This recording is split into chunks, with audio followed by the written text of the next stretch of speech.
آسانی سے ان کو پاکستان عدالتوں میں آنا پڑتا تھا، 3-4 سال ان کے کیس چلتے تھے اور پھر وراثت کا سرٹیفکیٹ جو ہے وہ ملتا تھا۔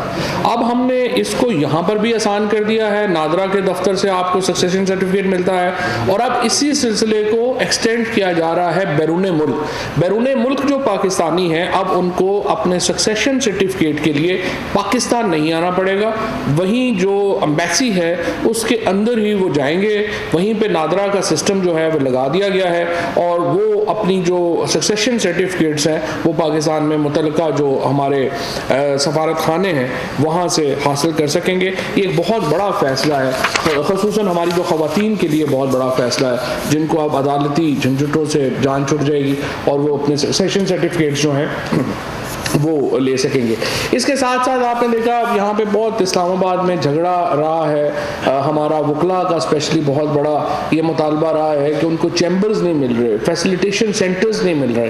سو اس تکلیف کو مد نظر رکھتے ہوئے لیٹیگنٹس جو ہیں ان کی تکلیف کو مد نظر رکھتے ہوئے اور وکلا کی تکلیف کو مد نظر رکھتے ہوئے وفاقی کابینہ نے ایک لیٹیگنٹس فیسیلیٹیشن سینٹر کے قیام کی منظوری دی ہے، اور سی ڈی اے یہ ایک جو بلڈنگ ہے اس کی منصوبہ بندی کرے گا عدالت کے سامنے، اور اس کا جو فائدہ ہوگا وہ لیٹیگنٹس کو بھی ہوگا اور اس کے بعد جو وکلا ہیں ان کو بھی ہوگا، ان کو چیمبرز بنانے کے لیے فیسلٹی جو ہے وہ اس میں دی جائے گی۔ ملک کے مختلف حصوں میں عوام الناس کو گیس کی سہولت فراہم کرنے کے حوالے سے مختلف منصوبوں کی تفصیلات جو ہیں وہ کابینہ کے سامنے پیش کی گئی، اور ایکسٹرا جو گیس کنیکشنز ہیں وہ اب ان کی جو تعداد ہے وہ 300 سے بڑھ کے 600 کر دی گئی ہے، اور یہ کنیکشن جو گیس کنیکشنز ہیں وہ اب مل سکیں گے۔ کابینہ نے جینکو ہولڈنگ کمپنی لمیٹڈ کے چیف ایگزیکٹو آفیسر کی اسامی کے لیے بورڈ آف ڈائریکٹرز GHCL کو ہدایت کی ہے کہ عوامی اشتہار کا اجرا کیا جائے، اور اس دوران موجودہ CEO عمران جو ہیں وہ اپنا کام جاری رکھیں گے، اور یہ بھی کہا گیا ہے کہ وہ عمران جو ہیں اگر چاہیں تو وہ خود درخواست بھی دے سکتے ہیں۔ آلٹرنیٹو انرجی بورڈ کے CEO کی تعیناتی کے حوالے سے فیصلہ کیا گیا کہ نئے CEO کی تعیناتی تک شاہ جہاں مرزا MD/PPIB کے اضافے پر اپنی اضافی ذمہ داریاں انجام دیتے رہیں گے۔ زائرین مینجمنٹ پالیسی کی منظوری جو ہے وہ دے دی گئی ہے۔ رولز آف بزنس میں ترمیم کی گئی ہے، اور اس کے بعد جو وزارتیں ہیں ان کو مزید امپاور کیا گیا ہے کہ وہ اپنے معاملات کو زیادہ خود جو ہے وہ چلا سکیں۔ اس کے ساتھ ECC کے جو فیصلے ہوئے ہیں اور جو کابینہ کمیٹی بائی انرجی کے فیصلے ہوئے ہیں ان کی توثیق کی گئی ہے۔ اس کے ساتھ ساتھ اکنامک کونسل کی سالانہ رپورٹ بائی مالی سال 2019-20 کو پارلیمنٹ کے سامنے پیش کرنے کی منظوری دی گئی ہے۔ Mid term budget strategy paper 2021-2022 سے 2023-2024 کابینہ کے سامنے جو ہے وہ رکھا گیا ہے۔ اجلاس میں افراط زر کی موجودہ شرح، کرنٹ اکاؤنٹ بیلنس، FBR کے ریونیوز اور یہ تمام جو معیشت سے متعلق معاملات ہیں ان کو تفصیلی طور پہ بریفنگ میں رکھا گیا تھا، اور آج میں نے حماد اظہر صاحب کو اس لیے کیا کوشش تھی کہ وہ بھی آ جاتے اور اس معاملے میں پوری بریفنگ کر دیتے، لیکن وہ ایک میٹنگ میں پھنس گئے جس کی وجہ سے وہ آ نہیں سکے، تو اس کے اوپر جو ہماری جو اکنامک ٹیم ہے وہ ایک تفصیلی فیصلہ جو ہے وہ بھی تفصیلی جو مڈ ٹرم اسٹریٹجی پیپر ہے اس کے اوپر بھی ایک مکمل بات چیت جو ہے وہ کرے گی۔ اس کے ساتھ یہ میں آپ کو ضرور بتا دوں کہ برآمدات 18.7 ارب ڈالر کی ریکارڈ کی گئی ہیں، 2019-20 میں یہ 17.4 ارب ڈالر رہیں، اور درآمدات کی مد میں 39.5 ارب ڈالر ریکارڈ کیے گئے ہیں، اور 19-20 میں یہ اعداد و شمار 34.8 ارب ڈالر تھے۔ ترسیل زر کی جو آمد مد ہے اس میں اب تک 21.5 ارب ڈالر موصول ہوئے ہیں، جو کہ ایک ریکارڈ ہے۔ اتنی زیادہ جو فارن ریمیٹنس ہے وہ پاکستان میں کبھی نہیں آئی جو کہ اب آ رہی ہے، اور اس سے ایک آپ کو اوورسیز پاکستانیز کے اعتماد کا بھی اظہار ہے جو وہ پرائم منسٹر صاحب کے اوپر کرتے ہیں۔ لارج سکیل مینوفیکچرنگ جو گزشتہ سال -3.2 تھا، اب مثبت 7.9 ہے، اور اگر ہم اس میں یہ جو ہمارے ریڈی میڈ گارمنٹس وغیرہ کا ڈال دیں تو شاید یہ 7.9 سے بھی اوپر چلا جائے۔ کابینہ کو بتایا گیا کہ رواں سال جو اکنامک گروتھ کا تخمینہ ہے وہ 3% ہے، جو آئندہ مالی سال میں بڑھے گا۔ 2023-24 تک یہ تخمینہ 5.1% تک چلا جائے گا۔ FBR کی شرح کا تخمینہ موجودہ مالی سال میں 10.1% لگایا جا رہا ہے اور آئندہ سالوں میں اس میں مزید بہتری جو ہے وہ ہوگی۔ کابینہ کو بتایا گیا کہ فسکل پالیسی کے ضمن میں آئندہ 3 سال کے لیے 2 بڑے اہداف پرائمری بیلنس کو مثبت کرنا اور قرضے میں کمی لانا ہے، اور آئندہ 3 سالوں میں برآمدات کو 30.6 ارب ڈالر تک بڑھانے کا منصوبہ ہے۔ کابینہ کو بتایا گیا ہے کہ ذرائع مبادلہ کے ذخائر بڑھانے پر توجہ دے رہی ہے حکومت، اور اس کے آپ دیکھ رہے ہیں کہ روپیہ بھی کتنا جو ہے وہ اسٹیبل ہو رہا ہے، اور ابھی ہمارے پاس انشاءاللہ 2023-24 تک کم از کم جو ہمارے پاس ریزرو ہوں گے وہ 3.5 مہینے سے زیادہ کے ریزرو جو ہیں وہ ہمارے پاس موجود ہوں گے۔ اور اس سال پبلک سیکٹر فنڈ جو ہے ڈیولپمنٹ پروگرام جو ہے اس میں بھی خصوصی اضافہ جو ہے وہ کیا جا رہا ہے۔ اس طرح کابینہ کو بتایا گیا کہ مالی معاملات کی مد میں حکومتی ترجیحات میں آمدن میں اضافہ، ری فنڈز کی فوری واپسی کو یقینی بنانا، تنخواہوں میں ہم آہنگی کو یقینی بنانا، خسارے میں کمی لانا اور زر مبادلہ کو بڑھانے جیسے معاملات جو ہیں وہ شامل ہیں، اور مڈ ٹرم جو بجٹ اسٹریٹجی پیپر ہے اس کی کابینہ نے منظوری دی ہے۔ کابینہ نے بجلی تقسیم کرنے والی 4 کمپنیوں جن میں tribal electric supply corporation, Gujranwala electric supply, Multan اور سکو سکھر، ان کمپنی کے جو بورڈ آف ڈائریکٹرز ہیں ان کی جو منظوری ہے، ڈائریکٹرز کی منظوری جو ہے وہ دی ہے۔ آخر میں صرف ابھی مجھے PDM کا جو ابھی اجلاس ہوا اور اس کے اوپر میں نے دیکھا کہ فضل الرحمان صاحب نے جو مشورہ دیا ہے پیپلز پارٹی کو کہ باپ کو باپ نہیں بنانا تھا، فضل الرحمان صاحب جو ہیں وہ ظاہر ہے یہ تو ان کا ایک اندرونی مسئلہ ہے کہ وہ پیپلز پارٹی کو کس کا بیٹا بناتے ہیں یا باپ بناتے ہیں، یہ تو فضل الرحمان صاحب جانے اور جانے۔ اور اس کے بعد یہ بھی پتہ چلا ہے کہ پیپلز پارٹی کو روٹھے ہوئے محبوب کی طرح PDM کے واٹس ایپ گروپ سے نکال دیا گیا۔ احسن اقبال صاحب نے جو شہری بیوی تھیں، اس کے بعد قمر زمان کائرہ صاحب تھے، اس کے بعد جو باقی پیپلز پارٹی کے لوگ تھے ان کو PDM کے واٹس ایپ گروپ سے جو ہے وہ فارغ کیا۔ یہ تو بچگانہ سیاست ظاہر ہے کہ چل ہی رہی ہے، اور پیپلز پارٹی اور جو مولانا فضل الرحمان اور PMLN کا آپس کا جھگڑا ہے، یہ جھگڑا تو پہلے سے ہی طے شدہ تھا، کیونکہ دیکھیں ایسی سمجھیے کہ جن کی ایسے اتحاد جن کی بنیاد کسی نظریے کے اوپر نہ ہو اور صرف چھوٹے چھوٹے سیاسی مقاصد کے لیے بنے ہوں تو وہ زیادہ دیر نہیں چل سکتے، اور یہی کچھ PDM کے ساتھ بھی ہوا ہے۔ اور PDM کی جو اس وقت جس طریقے سے وہ ختم ہوا ہے، وہ ہمارے پہلی پریڈکشن جو ہے، اس کی پریڈکشن پہلے ہی میں کر چکا تھا کہ یہ اتحاد زیادہ عرصہ چلنا نہیں ہے۔ ایک ایسی گاڑی تھی جس کا ڈرائیور کوئی اور تھا، بریک کسی اور کے پاس تھی، انجن کے اوپر کوئی اور کنٹرول کر رہا تھا، سو ایسا اتحاد کیسے چل سکتا تھا؟ اس کے باوجود میں یہ سمجھتا ہوں کہ اس بحث میں جائے بغیر کہ PDM کا بیانیہ جو ہے وہ اب کیا ہوگا یا باقیوں کا کیا ہوگا، دیکھیے حکومت کو گھر بھیجنے کا بیانیہ مکمل طور پہ دفن ہو گیا ہے۔ یہ میں سمجھتا ہوں کہ اس وقت اس بحث میں بھی نہیں پڑتے ہیں کہ اپوزیشن میں کون تگڑا ہے یا کون کمزور ہے۔ پیپلز پارٹی استعفے نہیں دے سکتی تھی کیونکہ ان کا سسٹم میں اسٹیک ہے۔ میں یہ سمجھتا ہوں کہ PMLN کو اور JUI کو بھی اپنے رویے پہ نظر ثانی کرنی چاہیے۔ پرائم منسٹر صاحب نے اسپیکر صاحب کو یہ لیٹر لکھا تھا۔ اسپیکر صاحب اور PTI اس وقت بھی اپنی تمام تجاویز جو الیکٹورل ریفارمز کے متعلق ہیں وہ پارلیمان میں دے چکی ہیں۔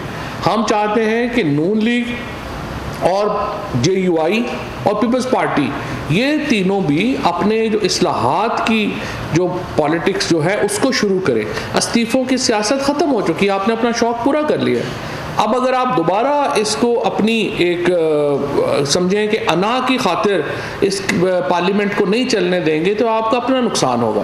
تو میں یہ سمجھتا ہوں کہ یہ پارٹیز کو چاہیے کہ اپنی اپنی انا سے پیچھے ہٹے۔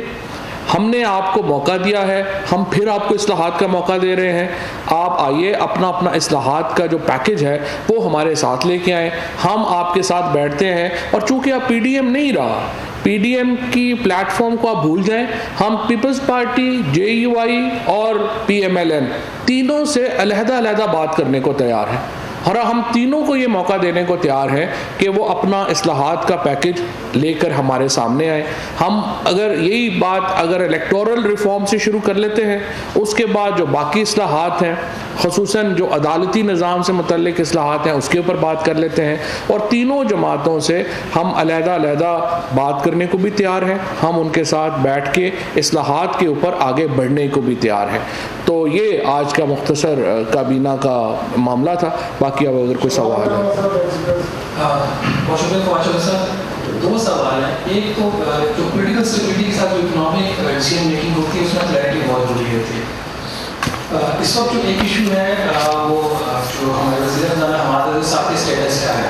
شوکت ترین صاحب نے اب پرائم منسٹر آفس میں میٹنگ اٹینڈ کرنا شروع کر دیں, تو اس کو تھوڑا سا کلیئر کر دیں کہ حماد شوکت ترین کی کیا اکویشن ہے. اور سیکنڈلی جو بجٹ اسٹریٹجی پیپر مین چیز ہے, ترین صاحب کا الیکشن کی طرف آپ جا رہے ہیں, اگلے سال کا آپ کا جو جی ڈی پی گروتھ کا ہدف ہے پروجیکٹڈ وہ 4.2% آپ ترقی کی شرح ایکسپیکٹ کر رہے ہیں, اور انفلیشن آپ 6.8% کی بات کر رہے ہیں. کیا یہ دونوں اہداف ریئلسٹک ہیں گیون دا فیکٹ کہ بجلی قیمتوں میں بھی اضافہ ہونا ہے, ٹیکسز بھی لگائیں تو مہنگائی کا 7% کے نیچے رہ سکے گی, اور اسی طرح آپ کو 4% پلس اکنامک گروتھ پہ جانا ہے تو اس کے لیے آپ کو ایک بڑا T S D P budget چاہیے. پروگرام کے اندر آپ کے پاس اتنی اسپیس ہے. Thank you. دیکھیے پہلی بات تو یہ ہے کہ جو مہنگائی ہے وہ تو ابھی بھی اگر آپ دیکھیں تو دونوں جو چینی اور آٹے کی قیمت میں کمی کا رجحان ابھی بھی سامنے آ رہا ہے, اور اس وقت جو یوٹیلیٹی سٹورز ہیں اس کے اوپر جو اس وقت تقریباً 1 ارب روپے کی سیل کو وہ ٹچ کر گئے, جو یوٹیلیٹی سٹورز کی تاریخ میں کبھی نہیں ہوا. اور اسی لیے I must congratulate Hammad Azhar کہ ان کی سرکردگی میں یوٹیلیٹی سٹور جیسا ادارہ جو بالکل بیٹھ گیا تھا وہ اس سال ایک سسٹینیبل ادارہ بن جائے گا, اور کم از کم اپنے پاؤں کے اوپر جو ہے وہ کھڑا ہو رہا ہے. جہاں تک آپ نے پوچھا کہ اسٹیٹس کی کیا ہے معاملہ, دیکھیے کابینہ میں رد و بدل کا جو اس وقت عمل ہے وہ ہو رہا ہے, وہ ایک آخری مرحلے کے اوپر ہے, اور پرائم منسٹر صاحب نے اپنی جو اس بارے میں ترجیحات ہیں, ظاہر ہے کہ پاکستان کے آئین کے تحت آرٹیکل 90 کے تحت یہ وزیر اعظم کا پریروگیٹو ہے کہ وہ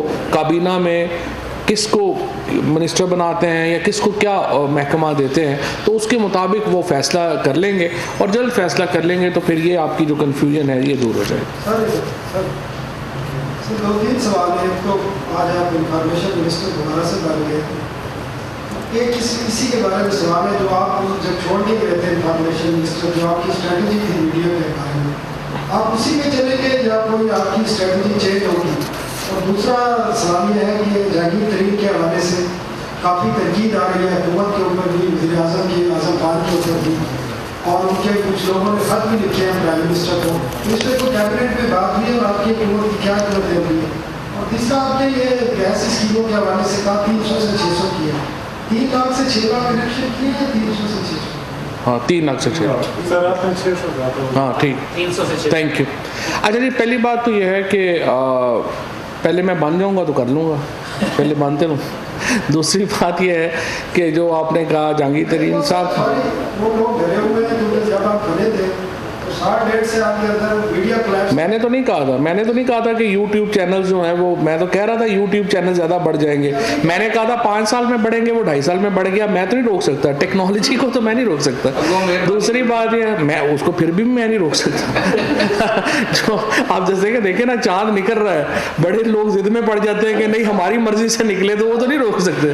تو جو ہو رہا ہے وہ تو نہیں روک سکتے نا. میں تو صرف یہی کہنا چاہتا ہوں, میں یہی چاہ رہا ہوں کہ آپ آگے جو ہے وہ چلے, اور اکارڈنگلی جو مارکیٹ ہے وہ ڈٹرمن کرے گی کہ جیسے جو ہے وہ انشاءاللہ آگے بڑھیں گے, وہ اس کے مطابق چلے گا. اچھا دوسری بات جو آپ نے کہی ہے جہانگیر ترین صاحب کے اوپر, جہانگیر ترین صاحب جو ہیں وہ پی ٹی آئی کے بہت اہم رہنما ہیں, اور ظاہر ہے کہ ان کے لوگوں سے تعلقات ہیں, تو جو بھی جب وہ بلائیں گے یا وہ کوئی اپنا کھانا کریں گے تو وہاں پہ لوگ جائیں گے, اس میں کوئی ایسا پرابلم نہیں ہے. اور تیسرا امپورٹنٹ بات یہ ہے کہ جہانگیر ترین وہ پہلی مثال نہیں ہے پی ٹی آئی میں جن کے اوپر کیس بنا ہے. علیم خان صاحب کے اوپر کیس بنا, انہوں نے وزارت سے استعفیٰ دیا, وہ جیل گئے اور اپنا کیس لڑ کے واپس آئے. سبطین صاحب کے اوپر کیس بنا, وہ اب سٹنگ منسٹر تھے, وہ جیل گئے, بیل کرائی PTI واپس آئے. بابر اعوان صاحب کے اوپر کیس بنا, انہوں نے استعفیٰ دیا, اپنا کیس لڑا, واپس آئے. یہ صرف PTI کی حکومت میں اور عمران خان کی حکومت میں یہ ہو سکتا ہے, باقی کسی پارٹی میں یہ رواج ہی نہیں ہے کہ وہ یہ بات کریں. سو اس کا تو آپ کریڈٹ دیں.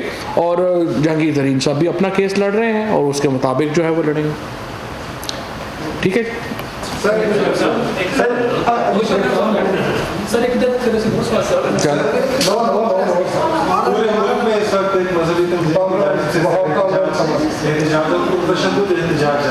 راستے بند ہیں, لوگوں کو تکلیف کا سامنا ہے, کیا کرنے جا رہی ہے حکومت تاکہ معاملات کچھ سیٹل ہو سکے؟ دیکھیے بات یہ ہے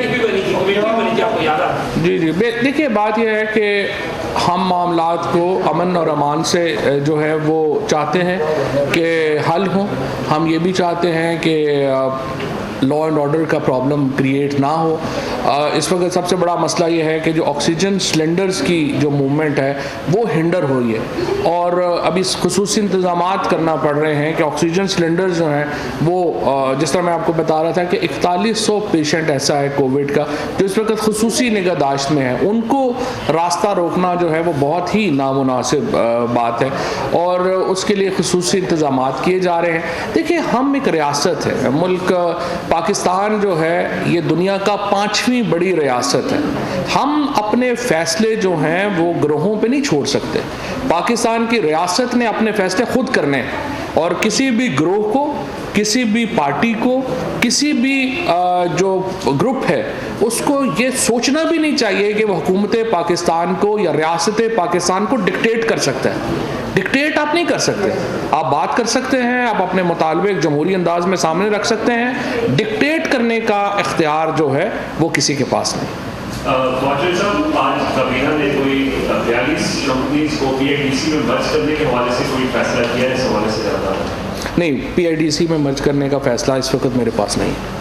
چیک کر لو کہ آپ نے کہا نا کہ PDM ٹوٹ چکی ہے, اب ہم سب سے الگ الگ بات کریں گے.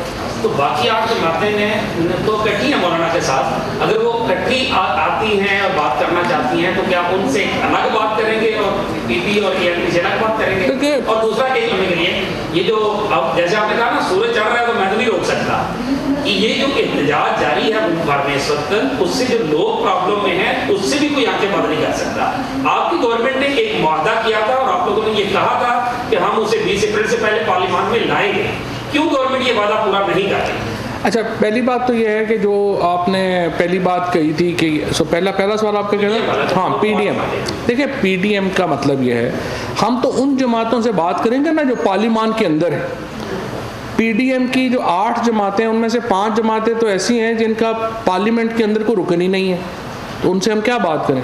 جو JUI ہے یا ANP ہے, جن کے اراکین پارلیمنٹ کے اندر ہیں, ان سے تو بات چیت لازماً ہونی ہے, کیونکہ ہم چاہتے ہیں کہ اصلاحات کا پیکج آئے اور خصوصاً جو الیکٹورل ہمارا اصلاحات ہیں ان کے اوپر ایک بات ہو اور وہ بات جو ہے وہ آگے چلے. دوسری جس طرح سے آپ نے بات کی کہ معاہدے کی یا یہ بات کی کہ وہ اسٹیٹ میں نے کیا کیا, دیکھیں میں نے جس طرح عرض کیا, ہم ایک جمہوری حکومت ہے. اگر کوئی بھی گروپ, چاہے وہ طلباء کا گروپ ہو, چاہے وکلاء کا گروپ ہو, چاہے علماء کا گروپ ہو یا کوئی مذہبی گروپ ہو, وہ اپنے مطالبے حکومت کے سامنے رکھ سکتا ہے. اس کے اوپر نیگوسیشنز ہو سکتی ہیں, لیکن ڈکٹیشن نہیں دی جا سکتی. اگر آپ ڈکٹیشن دیں گے تو پھر تو ریاست کا سٹرکچر ہی ختم ہو جائے گا. پھر تو ریاست میں ہر شخص جو ہے وہ ایک اپنی زبان بولنا شروع کر دے گا اور ریاست بکھر جائے گی. آپ مطالبات کے اوپر گفتگو ہو سکتی ہے, اس کے اوپر ایڈوائس ہو سکتی ہے, اس کے اوپر آپ بات کر سکتے ہیں. ڈکٹیشن لینے کا معاملہ جو ہے وہ ہضم نہیں ہو سکتا. مذاکرات ہو رہے ہیں اس معاملے کو, ٹھیک ہو جائے گا, انتظار کریں, کوئی ایسی بات نہیں.